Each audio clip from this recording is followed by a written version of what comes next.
வணக்கம். தமிழ்நாட்டில் மின்சாரம் ரத்து செய்யப்படுதா? கட்டாகுதா? வாய்ப்பே இல்லை.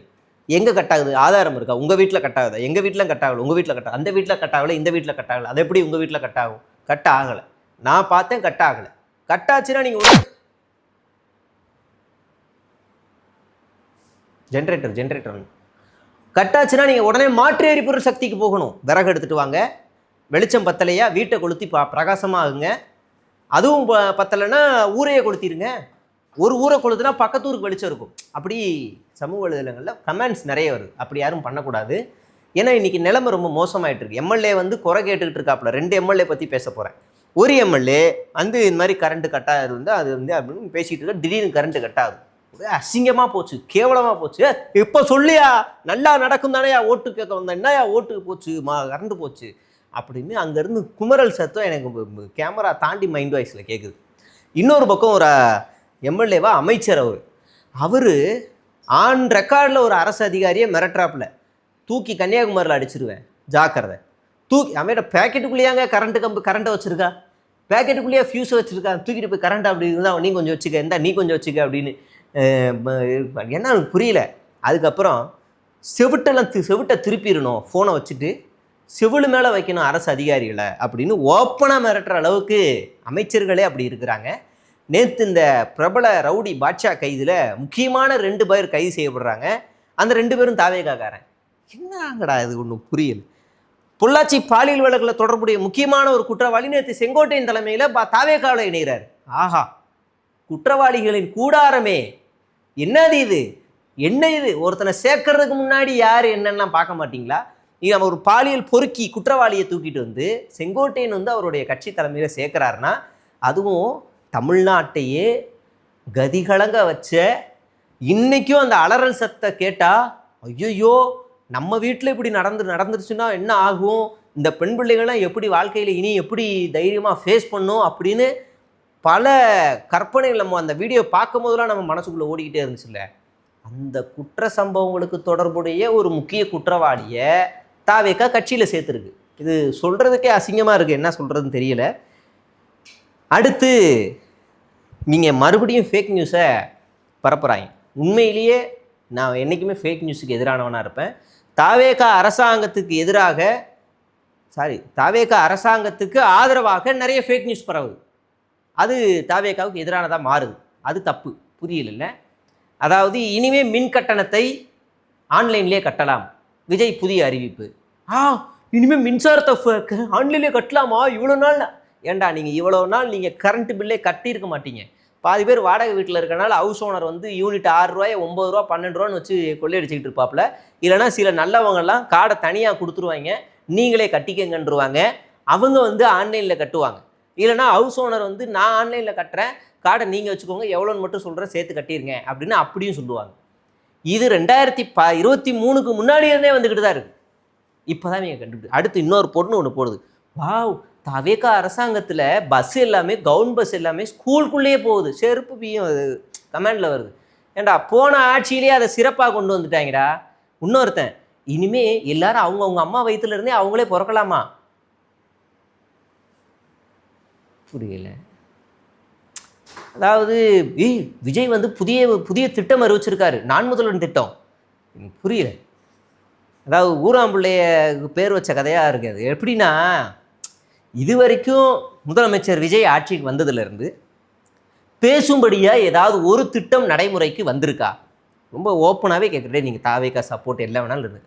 முதல் நாள் 3 கையெழுத்து போட்டார்ல, அந்த 3 கையெழுத்தில் எது நடைமுறைக்கு வந்திருக்கு?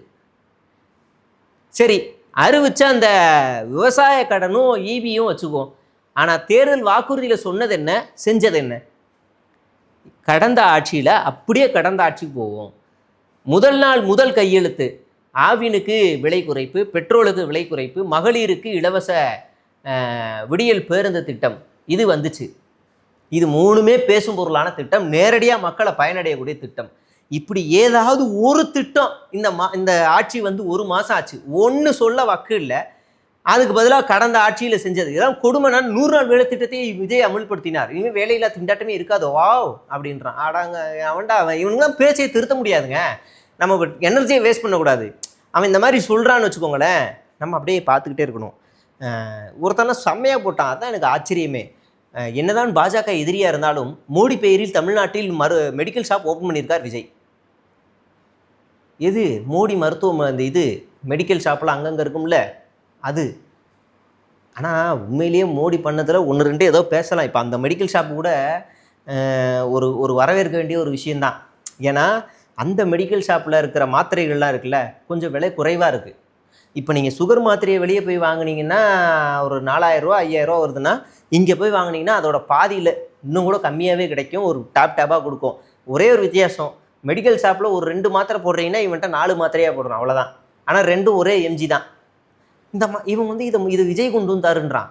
இன்னொருத்தன் கேரளாவிலேருந்து ஒரு பொறுக்கி பையன் போடுறான், அந்த சிவப்பு கருப்பில் ஒரு பேட்டரி பஸ் வருதுல, அதெல்லாம் விஜய் தான் கொண்டு வந்தாருன்னு போடுறான்.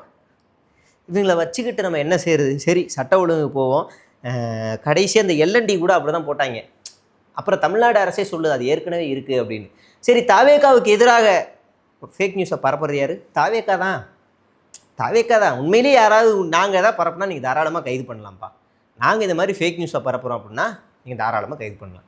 இப்படியெல்லாம் ஃபேக் நியூஸ் வருதில்ல, எவன் கைது பண்ணுறான்? யாரும் கைது பண்ணல. பாவம் அப்பாவியான ஒரு ஆளை கைது பண்ணிட்டாங்க இன்றைக்கி வேறு. நான் சும்மா சொன்னேன், நீங்கள் உடனே கற்பனை போவீங்க, யார் அவனா அப்படின்வீங்க. நான் சும்மா போய் சொன்னேன். அப்புறம் நம்ம சட்ட ஒழுங்கு பிரச்சனைகளில் இன்றைக்கி முக்கியமானது என்ன பார்க்க போகிறோம் அப்படின்னா, ஒரு டிவிக்கே ஒரு பொறுப்பில் இருக்காப்புல. அவர் என்ன பண்ணியிருக்காப்புலன்னா, ஒரு 65 வயது மூதாட்டி வீட்டுக்குள்ளே இருக்கிறாங்க. அந்த மூதாட்டியோட வீட்டுக்குள்ளே நாகப்பட்டினம் அருகே இருக்கை கிராமத்தைச் சேர்ந்த கஸ்தூரின்ற 65 வயது மூதாட்டியோட வீட்டுக்குள்ளே புகுந்து செயினை திருடிட்டு போயிருக்கான் பொறுக்கி பையன், திருட்டு பயப்பில்ல. நல்லவேளை இவன் தப்பிச்சிருந்தானா இந்நேரம் இவனை நாளைக்கு இவன் வேறு ஏதாவது பெரிய பொறுப்பு போயிருப்பான். ஊர் மக்களே பிடிச்சி சப்புன்னு இறுக்கி காவல் நிலையத்தில் படைச்சிட்டாங்க. சாரோட நல்ல ஒரு ஃபோட்டோ ஷூட், நல்ல ஃபோட்டோ கிடச்சிருக்கு. இந்த ஃபோட்டோ என் பக்கத்தில். இந்த திருட்டு பையன் தான் அந்த செயினை பறிச்சுட்டு ஓடுனது. அவன் வந்து இன்றைக்கி வந்து சிக்கியிருக்காப்புல. அவர் யாருன்னு சொல்லணும்ல கண்டிப்பாக. சார் வந்து யாருன்னா, அதே பகுதியைச் சேர்ந்த பாரதி, வயது 26, தாவேகா கட்சியின் உள்ளூர் கிளை பொறுப்பாளர் என்பது குறிப்பிடத்தக்கது. அடுத்து நாம் பார்க்க போகிறது, அதாவது சிஎம் லீவ் எடுக்கிறாரு, ஞாயிற்றுக்கிழமை எங்கேயுமே போக மாட்டுறாரு. சனி ஞாயிறு வேறு லீவ் எடுக்கிறாரு. ஐடி கம்பெனி மாதிரி எங்கே போடப்போ ஞாயிற்றுக்கிழமை வீடியோ போட வேண்டியதாக இருக்குது. இதை சொல்கிறேன். இப்போ எல்லா இடமும் லீவ் விடுறாங்க. டாக்டர் லீவ் விட்டால் என்ன ஆகும்?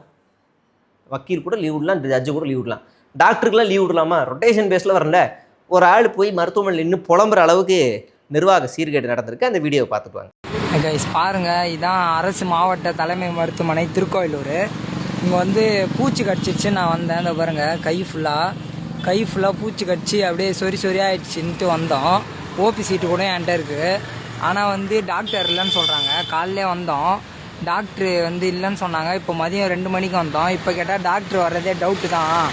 இப்போ வந்து மணி 3க்கு வந்து பாருங்கள், இன்றைக்கி ஞாயிற்றுக்கிழமை டாக்டர்லாம் இல்லைன்னு சொல்லிட்டாங்க. மருத்துவமனைனா 24 மணி நேரமும் டாக்டர் இருப்பாங்க. இப்போ அவசர சிகிச்சைனா என்ன பண்ணுவாங்கன்னு தெரில. நீங்கள் தான் ஒரு நடவடிக்கை எடுக்கணும். அப்புறம் வழக்கம் போல் அடுத்து பாட்டிலுக்கு 10 ரூபா வீடியோ.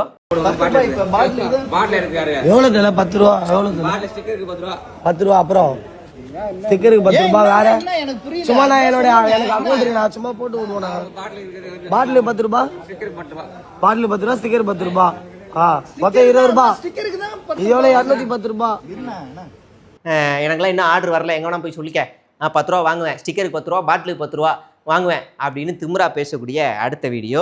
இதையெல்லாம் தாண்டி தமிழ்நாட்டுக்கு வர வேண்டிய ஒரு முக்கியமான முதலீடு அப்படியே ஆந்திராவுக்கு கடத்திட்டு போயிருக்காங்க. ஆமாம், அந்த துறைக்கு சம்மந்தமானவங்க யார்? ஆந்திராவை சேர்ந்த ஒரு அமைச்சர். அவங்க ஏன் பண்ணாங்க? அது எல்லாமே அரசாங்கத்தினுடைய அலட்சியம் காரணமாக தமிழ்நாட்டுக்கு வர வேண்டிய ஒரு முக்கியமான முதலீட்டு நிறுவனம் தற்போது ஆந்திராவுக்கு நவுந்திருக்கு. இன்றைக்கி தான் நமக்கு வந்து ஆட வேண்டியிருக்கு. அமைச்சர் மாதிரி நம்மளும் ஜாலியாக ஆடணும். சரி, அந்த கச்சேரி வேறையா, தளபதி கச்சேரின்னு ஆட வேண்டியிருக்கு. ஆஹா, இன்னும் எத்தனை கச்சேரிகளை நம்ம தமிழ்நாடு பார்க்க போகுது அப்படின்னு தெரியல. அதே நேரத்தில் இன்றைக்கி முக்கியமான இன்னொரு அறிவிப்பு, கட்டுமான பொருட்களினுடைய விலை உயர்வு. இனி எவனாவது வீடு கட்டுவீங்க, வீடு நோண்டுவீங்க, செவுத்தை கூட கட்ட முடியாதா, செவுத்தை கூட அப்படின்னு தமிழ்நாடு அரசு முற்றுகை போட்டிருக்கு. ஏற்கனவே நம்ம ஆளுங்க வீடு ஒன்று கட்டணும் அப்படின்னா ரோட்டில் மணலோ கம்பியோ ஜல்லியோ போட்டாலோ அதுக்கு ஒரு வரி, ஒரு ஃப்ளோர் கட்டிட்டு மேலே ஒரு தூணை மட்டும் அப்படி நிப்பாட்டினா அதுக்கு ஒரு வரி, 2வது ஃப்ளோர் எழுப்புனா அதுக்கு ஒரு வரி, தண்ணி டேங்க் வச்சா அதுக்கு ஒரு வரி, செப்டி டேங்க் வச்சா அதுக்கு ஒரு வரி. செங்கல் விலை ஏற்கனவே பல மடங்கு ஏறிக்கிட்டு இருக்கும்போது செங்கல் விலை, சிமெண்ட் விலை, ஜல்லி விலை, மணல் விலை, கம்பி விலை எல்லாமே பலன்னு ஏறி இருக்கு. இனிமேல் நீங்கள் வீட்டை முதல்ல வாங்கணும் அப்படின்னா நிலத்தை வாங்குறதுக்கே நீ பல வருஷம் போராடணும். இனிமேல் வீட்டை கட்டணும்னாலும் நீ பல வருஷம் போராடணும். இனிமே வீடு இல்லாதவன் வீடு இல்லாதவனாகவே இருக்கணும். அதுதான் இந்த அரசாங்கம் விரும்புது போல். என்ன நடக்குதுன்னு நாளை அறிவிப்பாருன்னு நினைக்கிறேன் விஜய் அங்கிள். என்ன எல்லாத்தையும் குறைப்பாரா, அப்படி தான்டா ஏற்றுவோம், நான் ஒன்றும் மாட்டு இல்லடா மண்ணாங்கட்டுறா அப்படின்னு திமிரா பேச போகிறாரா என்னன்றலாம் நம்ம நாளைக்கு ஜாலியாக பொறுத்திருந்து பார்த்து நாளைக்கு ஒரு வீடியோலையும் ஜாலியாகவே சந்திப்போம். நம்ம எல்லோரும் தமிழ்நாட்டில் ஜாலியாக வாழ்ந்துக்கிட்டு இருக்கோம், ஜாலியாகவே வாழ போகிறோம் நம்புங்க. நன்றி, வணக்கம்.